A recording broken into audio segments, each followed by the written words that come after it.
I'm a huge proponent of having the data starting day one, starting day zero if you can, because it's just really, really helpful to understand where the category is today, where it's going, or where you think it's going, where it has gone over the last several reporting periods, who the competition is, what they're up to. All of those things are really important as you craft your story, you craft your narrative of why you as an emerging brand deserve to be on shelf. And so I think if you can get your hands on the data, the sooner the better. Of course, I know that's not always a practical answer because the cost of data is expensive, and you can get insights in more efficient ways, albeit with smaller sample sizes. But I would say as soon as you can get your hands on it, the better it is. Welcome, CPGers and anyone who's data curious to a mini episode of the Startup CPG podcast about data. As many of you know, one of our closest partners at Startup CPG is Nielsen IQ and their product Byzer. I actually used to be the head of analytics at a food tech company, and I always thought that Nielsen IQ was the best partner for emerging brands because they have great coverage, they have accessible price points on piecemeal data, and especially through their product for emerging brands called Byzer. So with Startup CPG, you can actually get 3 free reports from Byzer. You could get velocity on your own brand or competitors in a channel or even at a particular retailer like Whole Foods. You could see what brands have grown or shrunk the fastest and so much more. Check the show notes for the link on how you can get those 3 free reports. And in today's episode, I wanted to highlight how one brand, Forth & Heart, actually uses the Byzer data. So I'm very pleased to welcome Max Dichter, their CEO, and Jamie Nguyen, the Director of Finance and Strategy. We're going to talk through their data journey and all of the insights and what it's done for their business. All right, let's get into it.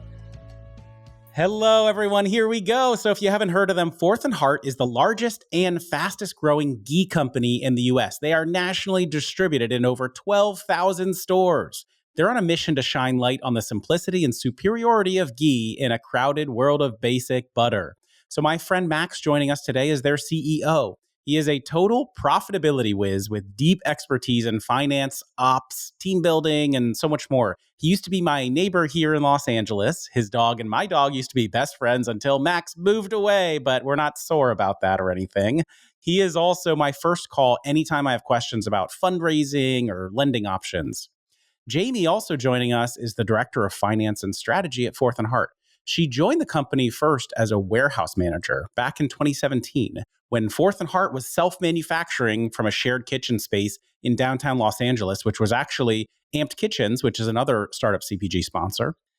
Then in 2020, Jamie took a leap of faith. She took an opportunity from Max, who was then the VP of Finance, to transition from ops into finance as a financial analyst. Now she works closely with the leaders of the company to identify and model growth and cost savings opportunities and provide analytical horsepower on key strategic projects. Welcome. So Jamie, I'm very curious, how has this ride been in the world of finance since you transitioned over from ops? Has it been a lot of fun to work with Max? Finance in general is very scary to me, so I really respect you doing that. Yeah, I don't come from a finance background, so I think I was pretty apprehensive about accepting the role and believing that it was something that I could do. But, Max was very committed to making this work. I was committed to making this work. We spent a lot of time together. And I'm here today still doing finance. It's been a wild ride. I've learned a ton. And the things I'm able to do today, looking back on it, I look back on it with a lot of pride, and I look forward to what's to come with a lot of excitement. All right, amazing. And Max, how is your lovely dog Billy doing? And does he miss my dog Sophie, who I will pull up here now for anyone watching the YouTube? Billy's amazing. He's living not a bi-coastal life, but he gets a little bit of marina life, a little West Hollywood life, and Sophie. Here's little Sophie. He misses his girlfriend so much. So Max's dog Billy and my dog Sophie, we lived on the same hall, so they would just race around. We would play hall ball, just like throwing a ball in the hallway, which was pretty cool. And every now and then I would try to confuse his dog Billy by throwing a tennis ball off my 5th story balcony down into the playground area, and it was like it came from heaven. Beautiful tennis ball.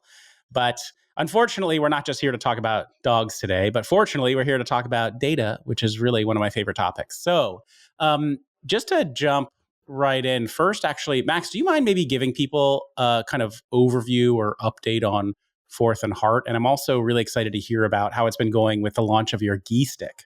Yeah, absolutely. Well, you gave us a nice little intro before, but just as a refresher, Fourth and Heart is the largest and fastest growing ghee company in the U.S. We're nationally distributed in over 12,000 stores nationwide, across natural, conventional, Whole Foods, and we have a pretty large omni-channel presence, within Amazon and other retailers that you typically find CPG products on. We recently actually got into the mass channel, which we'll touch on later on in this podcast, probably. We start talking about data and how we've used it, but we're also in Walmart, and then we'll talk about the other retailer that we got into or getting into later this year. Amazing. All right, cool. I can't wait to hear it. And then also, Max, what is ghee? For a lot of people who don't know what it is, or, just it's like a word that they're unfamiliar with. Like, really, what is it? How is it different from butter? Who's using it? In the simplest way possible, ghee is better butter.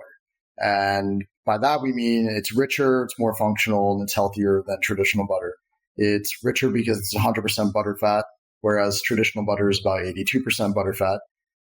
It's more functional because it has no water or lactose milk fat in it, which gives it a high smoke point property. So you can actually cook with it up to 485 degrees before it smokes.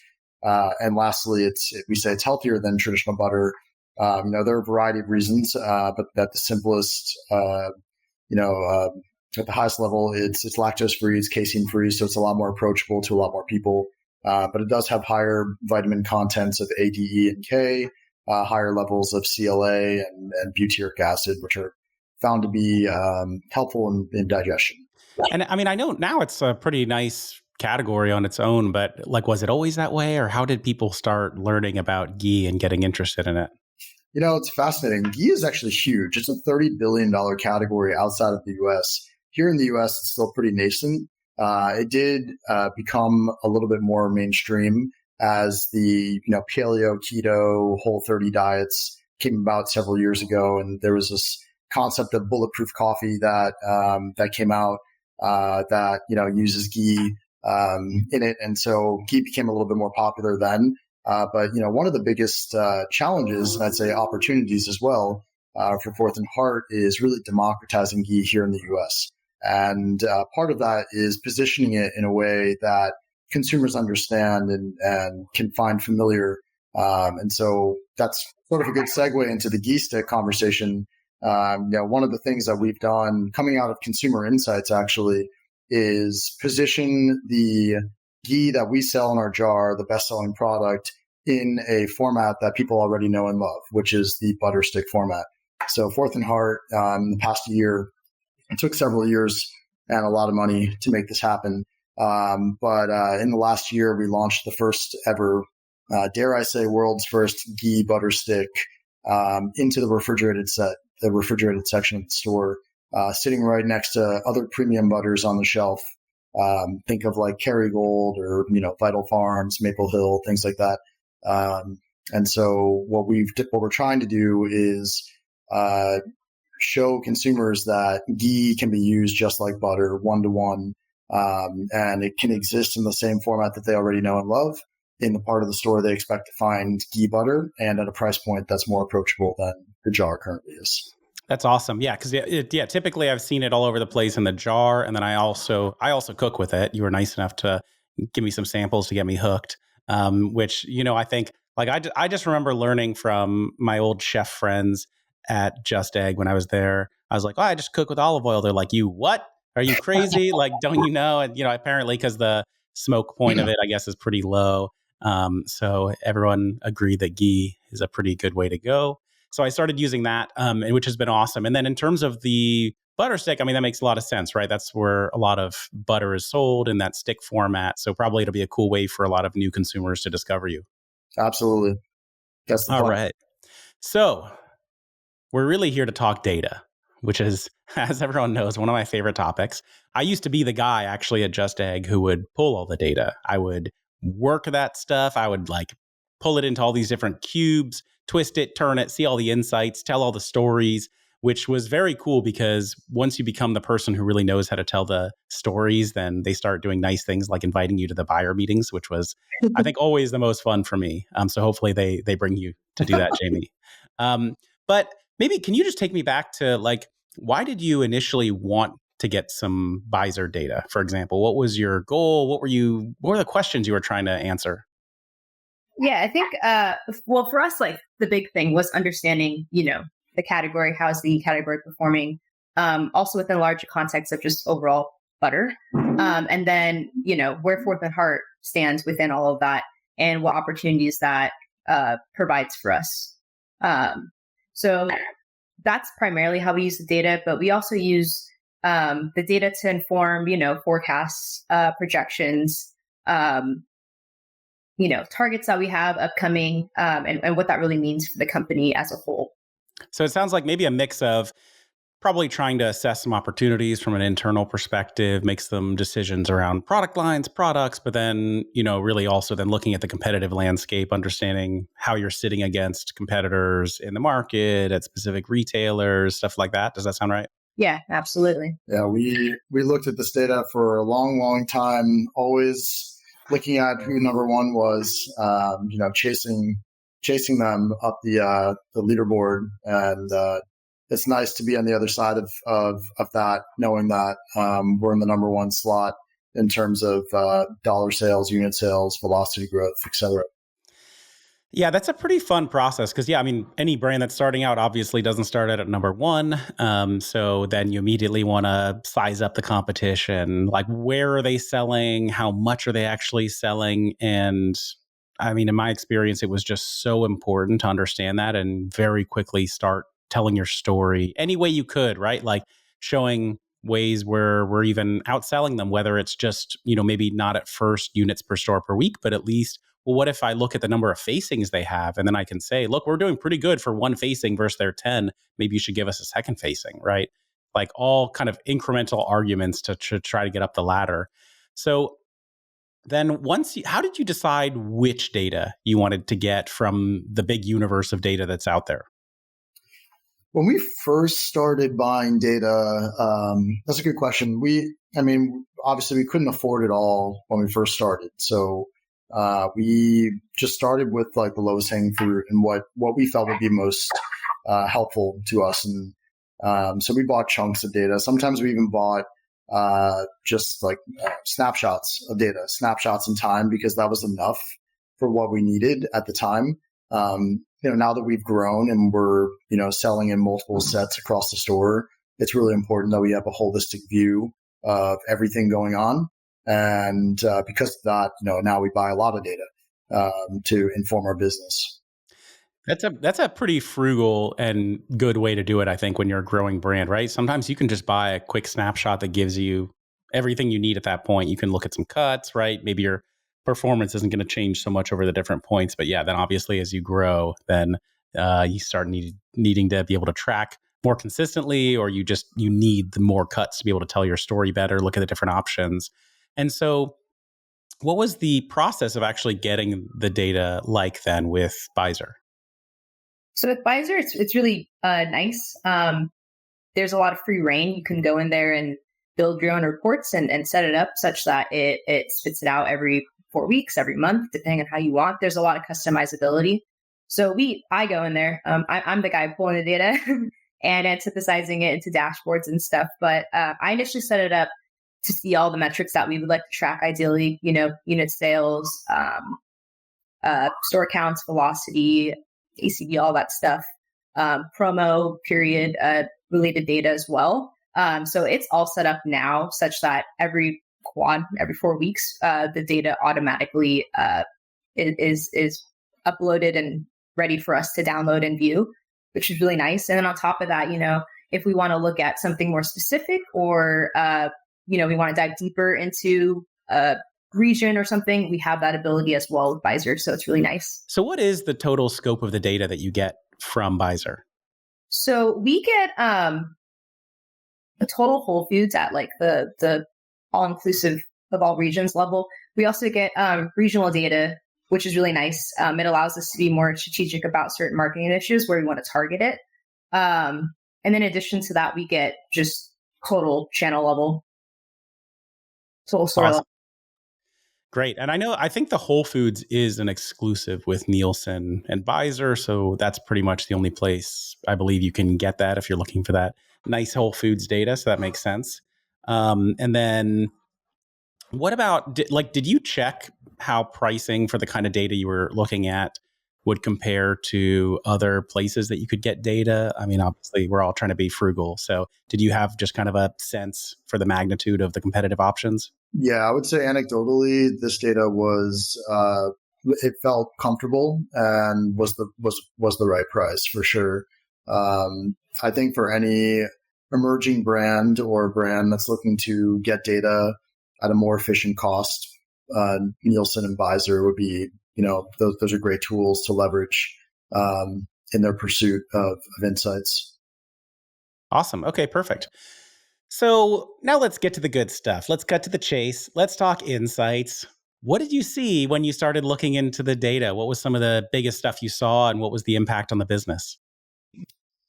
Man, we look at data so many different ways, but, not dissimilar to how I'm sure everyone does. But I think when we first got the data, it was really staggering to see what's actually happening nationally at Whole Foods with our competition. And we were able to really see the movement of SKUs entering the set and also departing the set, which was helpful as we thought about crafting our narrative for buyer meetings. Also, it was really good to get a pulse on like pricing nationally and how our competitors were pricing their products and when they were promoting, how much they were promoting, et cetera, et cetera. There are definitely levels to how you use the data and how crafty you want to get. But we have our eyes on all of it. What would you do with that kind of info? So you see when the competitors are promoting, I in the past have used that as, okay, like here's when most of the volume happens in the category. Here's when the competitors are promoting and we can probably decide to promote at the same time or we could kind of promote around it. But is that how you think about it or what does that tell you to do? Yeah, I think that's one way of thinking about it. Another way I look at it, just like understanding how much they're promoting, how often they're promoting, just to try to understand like the price elasticity of their customer base. Also just strategically trying to understand like how they're operating. Not really a whole lot you can really do with that. It's just more, really just understanding, being a student of the business, really knowing your category as well as you can. There might be opportunities that present themselves. And if you have the insight readily available, then you can leverage it.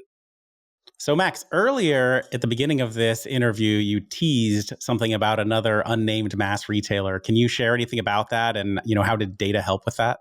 Yeah, definitely. And I'm happy to share the name because we're really proud to be a partner of Target. Target was a retailer that we were in several years ago, but unfortunately we're discontinued from. And using the data and having an excellent team, of course, we were able to get ourselves back in. And by that, I mean, watching the category, watching what was going on, not necessarily with our product, obviously, because we weren't on the shelf, but with other products on the shelf and other SKUs in the same set. We were able to understand what was going on with the category holistically compared to what was going on with the category in other retailers and tell a story about performance and how things could have been different or could be different with Fourth and Heart on their shelves. And that was pretty incredible. It was a case study for sure of how you can leverage the data to really get you back on shelf and foster a strong relationship with your buyer. And there's a lot of really interesting stuff going on with Target right now. We are coming back on shelf here in the next 3 months with 6 times the amount of stores that we had before. So pretty big increase in store count and might even have some more exciting things in the future there. That's amazing. Congratulations. That's so good. I mean, Target is massive, obviously, and to have 6 times the store count. And I mean, it's pretty interesting, just like the kind of the role that data plays when we're telling our stories, but also like the buyers They depend on it, right? Because, they aren't looking at every single piece of data. Probably somewhere like Target, they have more resources to look at data. But in general, like they really do rely on us suppliers to provide them with insights. They may have just not looked at a particular brand in a while. When you can show them an insight, they're like, oh, okay, yeah, I should look at that. Actually, you're right. So it just really helps when the story that you're telling them about your product and your consumers and what it can do for them is backed up by that data, and will just really change how they think about it. So nice job. And so I guess, Max, what would you recommend for early brands about when to start going for data? I mean, one good thing is with Nielsen Visor, Startup CPG, you can actually get 3 free reports. So the price is right on that one, just to kind of get started and learning how to use it. But what do you think about when brands should think about starting to purchase data? I think it really comes down to affordability. And so I'm a huge proponent of having the data starting day one, starting day zero, if you can, because it's just really, really helpful to understand where the category is today, where it's going, or where you think it's going, where it has gone over the, last several reporting periods, who the competition is, what they're up to. All of those things are really important as you craft your story, you craft your narrative of why you as an emerging brand deserve to be on shelf. Yeah. And so I think if you can get your hands on the data, the sooner the better. Of course, I know that's not always a practical answer because the cost of data is expensive, and you can get insights in more efficient ways, albeit with smaller, sample sizes. But I would say as soon as you can get your hands on it, the better it is. All right. And then Jamie, do you have any advice for people about like how they're actually pulling the data as well? Like any kind of tips or tricks that you've learned about using the Visor platform, or, it sounds like you're using it and pulling it into some dashboards, like, anything that you would recommend to somebody who hasn't done it before? I recommend pulling as much data as you possibly can. There's obviously limitations to what's available, and even within the reports themselves, there's going to be limitations, but max it out. The more, the merrier. And you can always reference it and dig deeper later on, as long as that data is somewhere stored for you. Max it out, no pun intended. Thank you so much, Max and Jamie. I'll never get tired of this topic of data, because really for 5 years I just lived it. That's what I was doing every day, pulling the data, thinking about the data, dreaming about the data, using the data, and I just couldn't possibly overstate how much it actually has done for me in my career and the opportunities that it gets you. And it doesn't even always have to be so complex. Like you can have a really, filthy data slide that shows all these complex analyses, but sometimes it's actually just the one insight that does the biggest job. I think like the best slide I ever put together for my last company was just, we're the number one growth brand in ACV in the channel. And it was just a big number one. And it did say where the data came from, but it did not show much. It was just, and then that was the slide when I posted on LinkedIn where the buyers were like, hey, apparently I need to talk to you now because you're number one growth in the category. So it's powerful when you have a slide that says that. So, yes. All right. I guess I would say as a, final thought here, we really appreciate Startup CPG and making the introduction to Nielsen and Visor product. It's made Jamie's life mostly a lot easier, and gives me the ability to look at awesome data that she cuts up and displays to me in great ways. So, and those 3 free reports that they offer are huge for emerging brands. So definitely would encourage folks to take advantage of them. Thank you. Yeah, thanks, Daniel. All right. Thank you both. Congratulations to both of you and Forth and Hart for all the growth. And you definitely have a customer in me. So keep keep your sampling program active for all of your neighbors, because it works. It definitely works. And thank you guys again. And just thanks to our friends at Nielsen IQ for the partnership. All right. Bye, everyone. All right, everybody. Thank you so much for listening. If you enjoyed the podcast today, it would really help us out if you can leave a 5-star review on Apple Podcasts or Spotify. I am Daniel Scharff. I'm the host and founder of Startup CPG. Please feel free to reach out or add me on LinkedIn. If you're a potential sponsor that would like to appear on the podcast, please email partnerships@startupcpg.com. And reminder to all of you out there, we would love to have you join the community. You can sign up at our website, startupcpg.com, to learn about our webinars, events, and Slack channel. If you enjoyed today's music, you can check out my band. It's the Super Fantastics on Spotify Music. On behalf of the entire Startup CPG team, thank you so much for listening and your support. See you next time.